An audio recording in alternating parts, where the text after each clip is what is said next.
bonjour à tous et bienvenue sur ce deuxième épisode. Aujourd'hui, comme vous l'avez vu à l'introduction, nous allons parler de Rainbow Six Siege, l'un de mes jeux préférés du moment.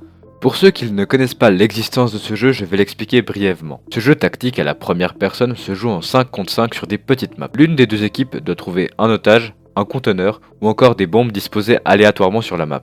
L'autre équipe doit simplement éviter l'assaut ennemi et protéger ce que les attaquants doivent trouver. Je pense plutôt m'être bien exprimé et je pense que vous avez compris le but de ce jeu. Maintenant passons aux choses plus importantes. Rainbow Six Siege est sorti le 1er décembre 2015 sur PC, PS4 et encore Xbox One. Nous sommes une équipe d'élite composée de membres issus des meilleures unités des forces spéciales du monde entier. Nous avons 5 unités possibles, le SAS qui est britannique, le SWAT qui sont américains, le GIGN qui sont français, le GSG-9 qui sont allemands et les Spetsnaz qui sont russes. Nous avons actuellement 4 membres au choix par unité. 2 pour défendre et 2 pour attaquer. Chaque personnage a une ou deux armes principales choisissables. L'équipement est assez complet, nous pouvons choisir aussi nos équipements secondaires tels que les grenades ou encore des explosifs. L'explosif va être un équipement principalement utile pour ouvrir un chemin qui auparavant était inaccessible. Il permet tout simplement de casser un mur ou d'exploser une trappe. Niveau équipement, c'est terminé, mais j'aimerais revenir sur les objectifs et en parler un peu plus. Le premier dont je vais vous parler, c'est l'otage. C'est simple, tu es un assaillant, tu dois tout faire pour l'extraire.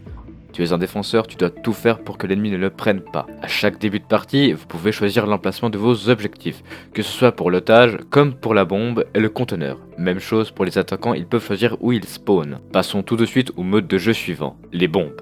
Je veux préciser que vous n'avez pas qu'une seule bombe à protéger, mais bien deux, qui ne sont pas dans la même salle. Les attaquants ont un désamorceur qu'ils utiliseront pour rendre hors service l'une de vos bombes. Réfléchissez bien, je peux vous dire que 2 salles à protéger, c'est pas facile. Le dernier mode est le plus simple selon moi. Vous devez tout simplement protéger, pour le défenseur, une salle où il y a un conteneur radioactif.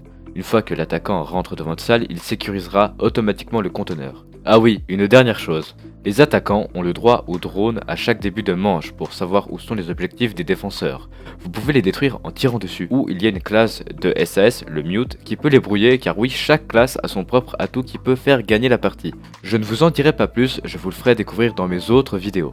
Mais les défenseurs ont le droit aux caméras qui sont pratiques pour voir où sont les attaquants ennemis. Ce que, personnellement, j'utilise tout le temps. Voilà, je pense tout simplement en avoir dit assez, j'espère que cet épisode vous a plu. Je voudrais juste vous dire une dernière chose. Écrivez-moi dans les commentaires ce que vous en pensez de cette série. Je vais vraiment m'améliorer pour vous proposer un contenu des plus potables. Merci à ceux qui le feront et merci d'avoir regardé cette vidéo.